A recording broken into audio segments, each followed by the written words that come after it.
Everyone, আরও একটা mini blog নিয়ে চলে এসেছি। তো কালকের ব্লগে তো তোমরা দেখে নিয়েছো যে বাড়ির থেকে সবাই এসছে, আমার দিদি, জামাইবাবু, বাবা। আর আজকে আছে আমার দিদির বার্থডে, তার জন্য বাড়িতে স্পেশাল কিছু হচ্ছে। আর দেখো 9 মাসের স্বাদের জন্য দিদি আমার জন্য এই শাড়িটা এনেছে। আমার তো খুবই পছন্দ হয়েছে শাড়িটা, তার সাথে ম্যাচিং ব্লাউজও কিনে নিয়ে এসছে। আর স্বাদের দিন আমি এই শাড়িটাই পরবো।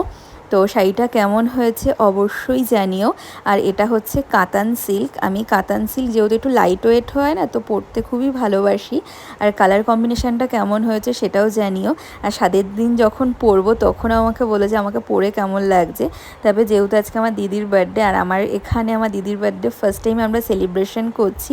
তো দুপুরবেলা সবাই দিদিকে এক এক করে আশীর্বাদ করে নিচ্ছে, সাথে দিদির ছেলেকেও আশীর্বাদ করে নিচ্ছে একই সাথে।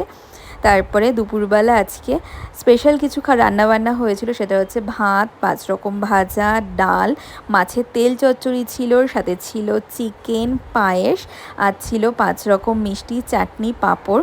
তো কেমন লাগলো অবশ্যই জানি।